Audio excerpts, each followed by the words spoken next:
take a moment to introduce our guest before we get started.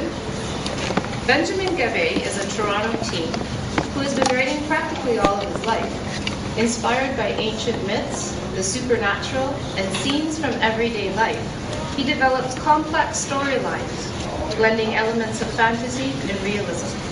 His first book, Wingheart, Luminous Rock, was published just before his 17th birthday, around which time he was also featured at Toronto's Word on the Street Festival, an annual celebration of books and reading. When he's not busy writing, Benjamin enjoys music, photography, and other forms of art, including digital art and web design. Benjamin also enjoys attending a teen writers group at North York Central Library. Please join me in welcoming Benjamin to Pearson this morning. Things I remember writing when I was like 6, 7, is actually an argument between two characters. And those two characters, of course, had different names, different personalities. They have turned into who is Noctel and Medivh, those two characters, so I just read from that excerpt. In some form, those characters have existed, in some form or another, for all those years. And really, it felt like I was just observing arguments and conversations and things happening between them. It's not like I created them. Well, I did create them, but they were in my head, and they were just talking, and it seemed like eventually I realized that they had a story to tell, and I had to write that story down. I had to make a story out of it. But, they were just talking on their own, as if I was watching a movie. And I was never part of that movie. I had nothing to do with it. I wasn't interesting enough. They were the spotlight, and I was observing them, and eventually wrote something on it. So that's it about writing. I'm talking about publishing. And of course, the first thing about publishing is what medium you're trying to publish. This is a Young Voices magazine, which I have a copy right here. You've probably seen it. Like, I think a lot of school libraries have it. And it's, of course, a medium for publishing poetry, short stories, photography, art. I think that's about it, yeah. And, of course, in terms of writing, if you're looking to publish short prose, like short stories, or poetry, it's a lot easier than publishing a novel because, you have less pages and you just need to slip it into a magazine. You don't need a publisher, you don't need a giant tome.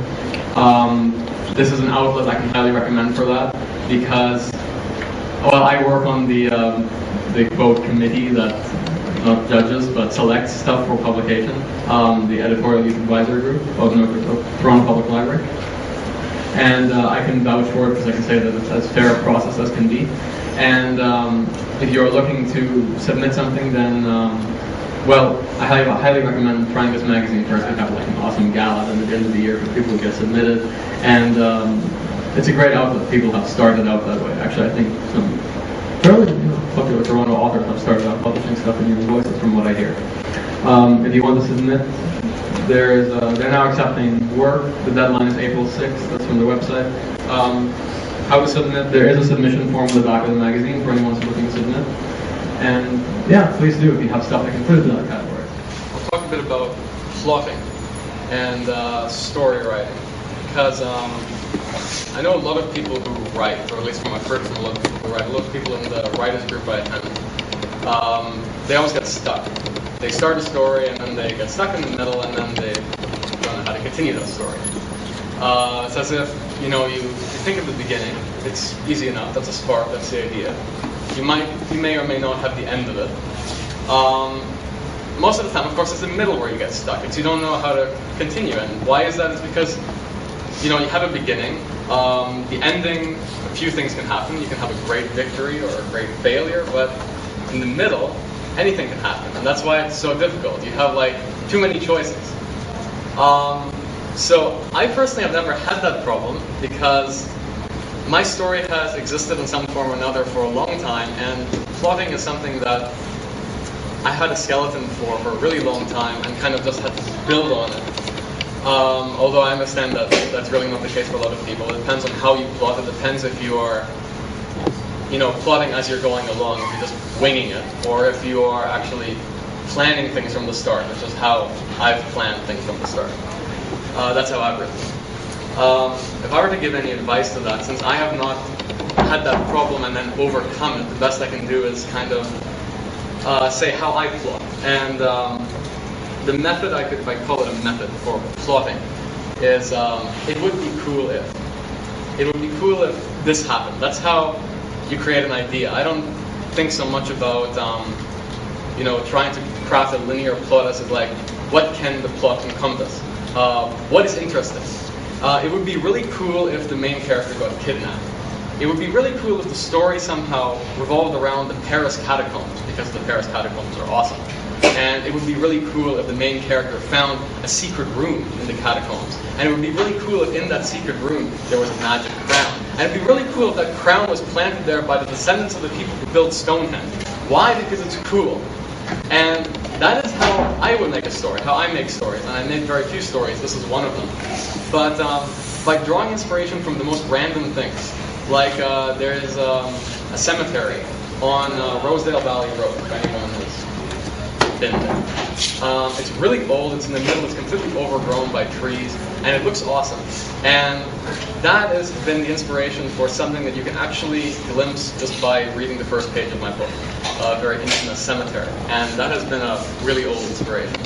But why did I include it? Because it's cool. And of course, you might think you end up with a really scattered story that way. You just have like bits and pieces of magic crown, I don't know. But then you start asking questions. You start asking, okay, who kidnapped the main character? Why did he kidnap the main character? What is the crown doing in the catacombs? Why is it in the catacombs? Who put it there? Why did they put it there? And by asking those questions, you start answering those questions. And the mind is made to find connections in things. So you start finding connections in those things. You start thinking, okay, the descendants of the people who built Stonehenge. Maybe the main character has an uncle there, and that uncle unknowingly kidnapped the main character for the location of the magic crown. And you can just go on and on and on, and start answering your own questions you created, and start forming these connections, these webs. And then you start filling up that middle piece, that void between the beginning and the end, that you have nothing in. And when you start putting those points and you start kind of weaving things together, you have a web. It's like having a puzzle, or making a puzzle from scratch, making the puzzle pieces from scratch, and creating like these pieces.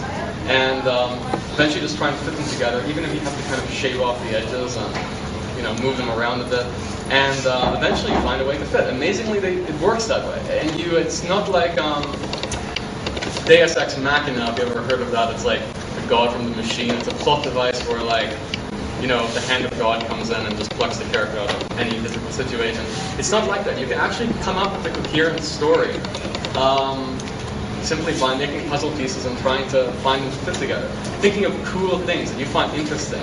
And I found that really works.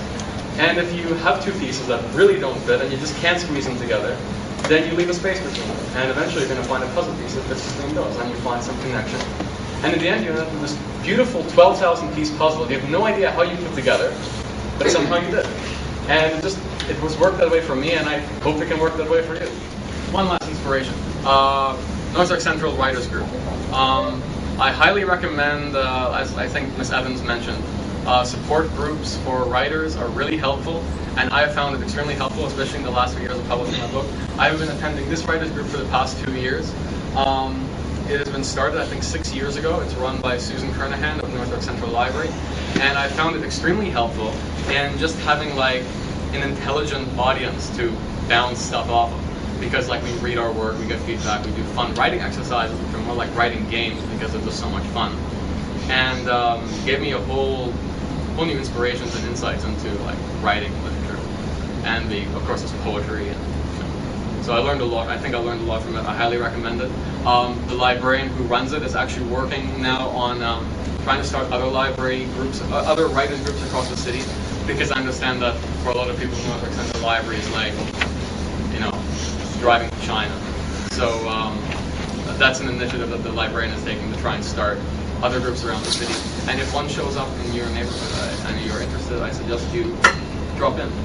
And if you're interested in attending, this one is every second Thursday at North Central Library, as you can see, 4:30, 6:30. Next meeting, December 6th. And you can just drop in, no registration required.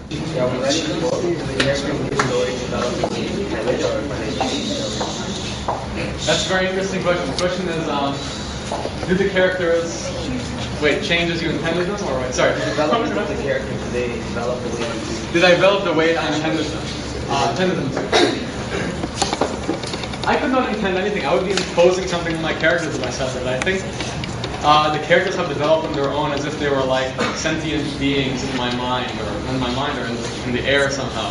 And I think I could not intend anything. They just developed, and they've definitely developed. They have matured, and they have developed these incredible personalities that I could never conceive on my own. They kind of just germinated somehow.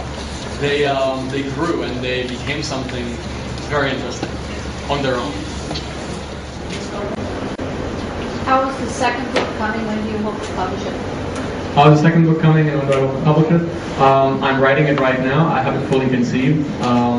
So I hope to publish it maybe a couple of years, a little less than that. It takes a lot of work to write like that long a book, and the second book will definitely be, well, it looks like it's going to be at least as long.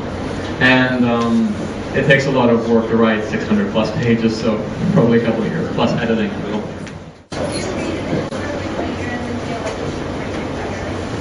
Do I read it over and feel like I could have written it better? Not in terms of the story, but in terms of the writing all the time. Maybe not so much now, but for a while that was the case, and that was how I edited so darn much, and how why it took me so long to edit, is because I would keep reading it and thinking like, no, that sucks, no, that description sucks, that word sucks, I could use a different word. And I would consistently edit my writing, and constantly edit my writing, and I probably still do. But I think I'm satisfied with it now.